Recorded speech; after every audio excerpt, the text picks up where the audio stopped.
Hello guys, today's our topic is material management. So what is the material management definition?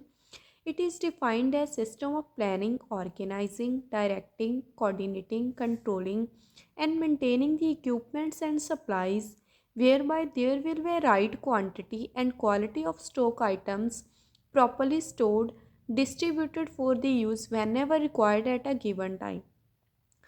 Definition में क्या है, material management क्या होता है। इसमें जो हमारे इक्विपमेंट्स है, सप्लाईज़ है, किसी भी ऑर्गेनाइजेशन में, जैसे कि हम हॉस्पिटल में बात कर लेते हैं, उनको प्रॉपरली प्लान करना, ऑर्गेनाइज करना, उनको मतलब कोऑर्डिनेट करना, मेंटेन्ड करना, सो दैट कि हम उन इक्विपमेंट्स को, सप्लाईज़ को प्रॉपरली स्टोर कर सकें और जब हमें ज़रूरत पड़े तब हम यूज़ कर सकें।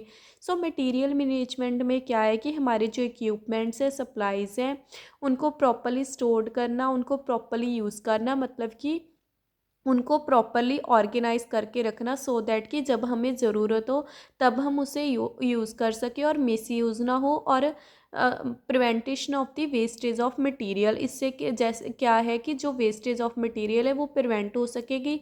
और अगर ऑर्गेनाइजेशन को इक्विपमेंट, सप्लाईज टाइम पर मिलेंगे तो वो अच्छा अपना वर्क परफॉर्म करेंगे। इससे क्या होएगा कि जो ऑर्गेनाइजेशन के गोल्स हैं वो अचीव होएंगे और उनकी प्रोडक्टिविटी इंक्रीज होएगी। Purpose of material management, purpose क्या है मटेरियल मैनेजमेंट के? के to make the equipments available in safe conditions. जो इक्विपमेंट्स हैं वो अच्छी कंडीशन में हमें अवेलेबल होंगे, सो दैट कि हम उन्हें प्रॉपरली यूज़ कर सकें। इससे क्या हो कि मटेरियल की कॉस्ट है उसको हम कट डाउन कर, मतलब कि जो मटेरियल हैं वो हमें अच्छी कॉस्ट पर मिलते हैं मटेरियल मैनेजमेंट के थ्रू। और इससे क्या हो कि हम जो रिसाइकलिंग ऑफ द मटेरियल, इससे क्या हो गया कि जो मटेरियल हम रिसाइकल कर सकते हैं उनको रिसाइकल करेंगे, सो दैट कि हमारे जो पैसे हैं वो भी बचे और हम अपने गोल अचीव करें। इससे क्या होगा कि मटेरियल मैनेजमेंट से क्या हो कि मैंने पहले भी बताया कि अगर वर्कर्स को अच्छे से इक्विपमेंट्स, सप्लाईज मिलेंगे तो वो अपने वर्क अच्छे से परफॉर्म करेंगे और अपने गोल अचीव करेंगे, जिससे क्या होगा कि ऑर्गेनाइजेशन की प्रोडक्टिविटी इंक्रीज होएगी। Role of nurse in material management, nurse के क्या क्या रोल है?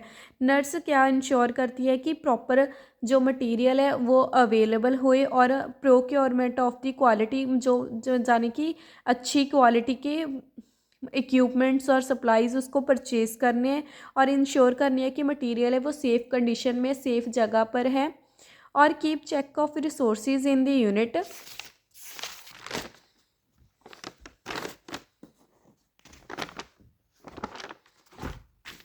टू प्रिवेंट दी वेस्टेज, इससे इसका क्या मतलब है कि नर्स को एक लिस्ट प्रॉपरली बनानी चाहिए कि हाँ ये इक्विपमेंट्स अवेलेबल है, सो दैट कि हम वेस्टेज होने से बचा सके। मेंटेन दी, उसको नर्स को एक एमरजेंसी स्टॉक हमेशा प्रिपेयर्ड रखना चाहिए। Timely sterilisation of the articles, sterilisation ensure करनी चाहिए मटीरियल की। Articles are in working, ensure करे कि आर्टिकल्स है वो वर्किंग कंडीशन में, सो दैट कि जब हमें ज़रूरत हो तब हम इक्विपमेंट के यूज़ कर पाएँ। ऐसे ना हो कि हमें ज़रूरत हो और वो आर्टिकल्स वर्किंग कंडीशन में ना हो।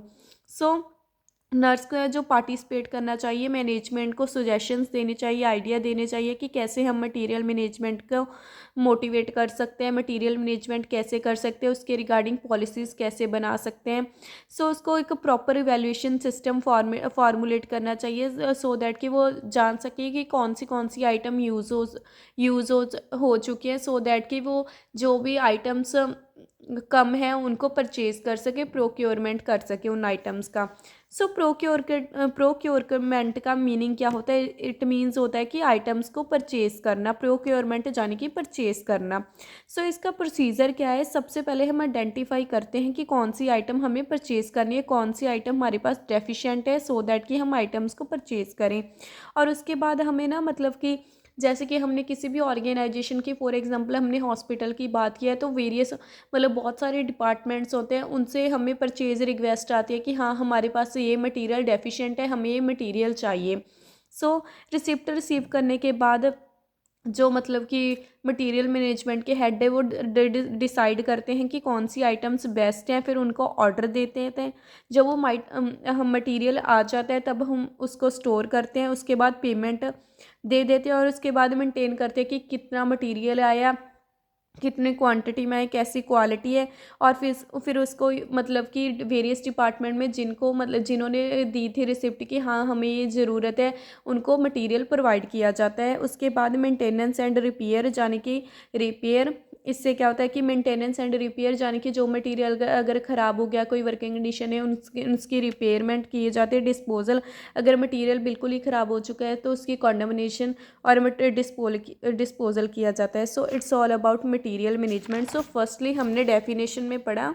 डेफिनेशन में क्या है कि मटेरियल मैनेजमेंट में हमने मटेरियल की अच्छे से अरेंजमेंट करनी है, उसको मैनेज करके रखना है, सो दैट कि हम अपने गोल्स को अचीव कर सकें और मिसयूज़ और ना करें मटेरियल का, और prevention of the wastage of material. So purpose क्या है, मटेरियल है, मटेरियल मैनेजमेंट को अच्छी कंडीशंस में अवेलेबल होना चाहिए, कॉस्ट अच्छी में होना चाहिए, इंश्योर करना है कि रिसाइकलिंग ऑफ द मटेरियल हम कर सकें अगर पॉसिबल है।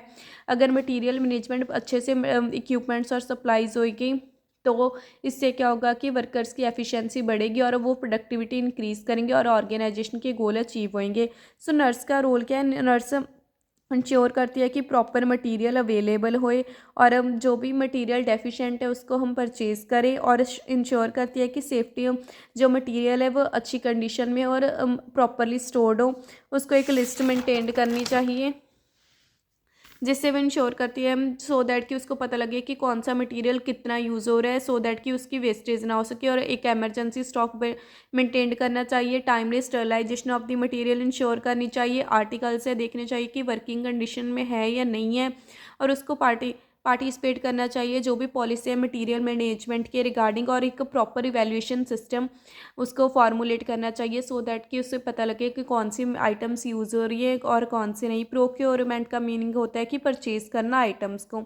सो प्रोसीजर क्या है, पहले हमने आइटम्स आइडेंटिफाई करनी है कौन सी है, फिर रिटर्न परचेज रिक्वेस्ट, फिर बेस्ट आइटम सेलेक्ट करनी है, ऑर्डर करना है, रिसीव करना है ऑर्डर, स्टोरेज करना है, पेमेंट करनी है,